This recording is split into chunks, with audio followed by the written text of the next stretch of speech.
ఇవాళ సాయంత్రం కేంద్ర కేబినెట్ సమావేశం జరగనుంది. నిన్న 30 మంది కేబినెట్ మంత్రులుగా 42 మంది సహాయ మంత్రులుగా ప్రమాణం చేశారు. ఇక ఎవరికి ఏ శాఖ కేటాయిస్తారన్నది ఆసక్తికరంగా మారింది. ఏ అంశాల ప్రాతిపదికన కీలక శాఖల కేటాయింపు జరుగుతుందనే చర్చ జరుగుతోంది. ఇక ఇవాల్టి కేబినెట్ సమావేశంలో మంత్రుల శాఖలపై స్పష్టత రాబోతోంది.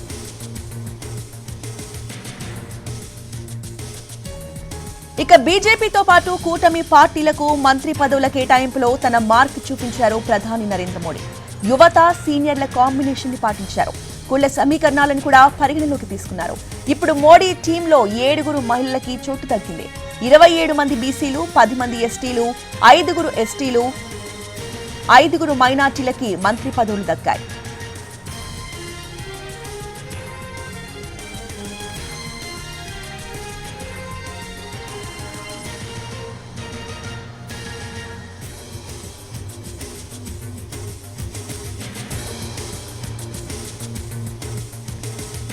అనుభవజ్ఞులతో పాటు కొత్త వాళ్లకు కూడా మోడీ టీంలో చోటు దక్కింది.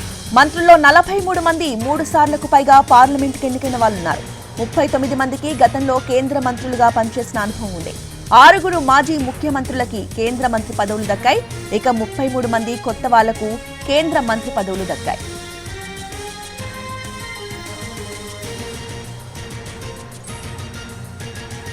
బీజేపీ కేరళలో తొలిసారిగా కాలు మోపింది. త్రిశూర్ నుంచి గెలుపొందిన సినీ నటుడు సురేష్ గోపికి సహాయ మంత్రి పదవిని కట్టబెట్టారు మోడీ.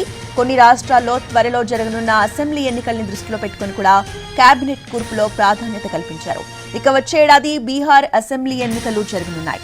దీంతో బీహార్కు 8 కేంద్ర మంత్రి పదవులు దక్కాయి.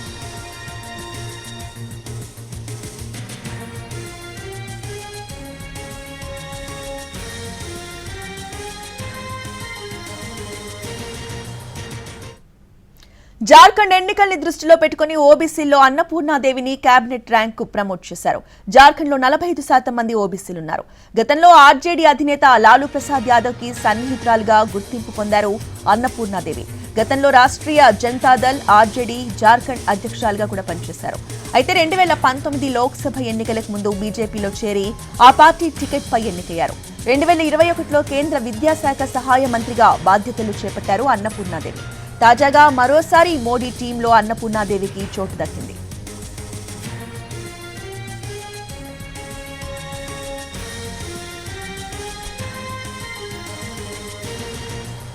ఎన్నో ఆశలు పెట్టుకున్న యూపీలో బీజేపీ బలం తగ్గింది. తాజా ఫలితాలను బట్టి ఆ విషయం స్పష్టమవుతోంది.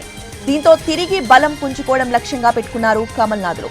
ఉత్తరప్రదేశ్ నుంచి మొత్తం 9 మందికి కేబినెట్లో చోటు కల్పించారు.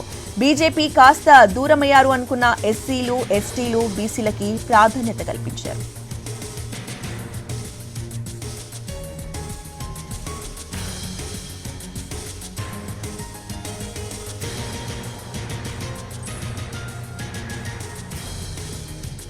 కేబినెట్ బెర్తుల కేటాయింపు ద్వారా జాట్లను మంచి చేసుకునే ప్రయత్నం కూడా జరిగింది. దీనిలో భాగంగా జయంత్ చౌదరికి మంత్రివర్గంలో స్థానం కల్పించారు. ఇక పంజాబ్ నుంచి రవనీత్ సింగ్ బిట్టూకి కేంద్ర మంత్రివర్గంలో చోటు దక్కింది. పంజాబ్లోని లుధియానా నుంచి పోటీ చేసి ఓడిపోయినా తన జట్టులోకి తీసుకున్నారు మోడీ. కేంద్ర కేబినెట్లో బిట్టు ఏకైక సిక్కు నేత.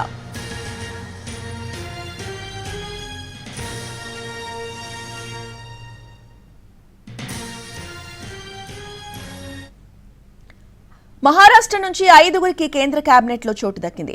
ఇందులో 4 బీజేపీ వాళ్లు కాగా 1 శివసేన నేత. ఎన్సీపీకి కేంద్ర మంత్రి పదవి ఆఫర్ చేసింది బీజేపీ. స్వతంత్ర హోదా కలిగిన సహాయ మంత్రి పదవి ఇస్తానని తెలిపింది.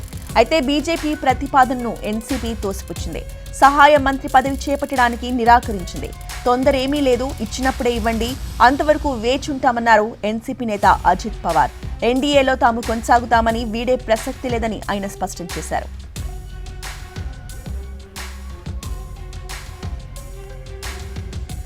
అయితే మోడీ కేబినెట్ లో ఇంకా 9 బెర్తులు ఖాళీగా ఉన్నాయి. దీంతో మంత్రివర్గాన్ని మరోసారి విస్తరించే అవకాశం ఉంది. ఆయా సందర్భాలకి అనుగుణంగా భవిష్యత్తులో కేబినెట్ పునర్వ్యవస్థీకరణలో ఖాళీలను భర్తీ చేస్తారని తెలుస్తోంది.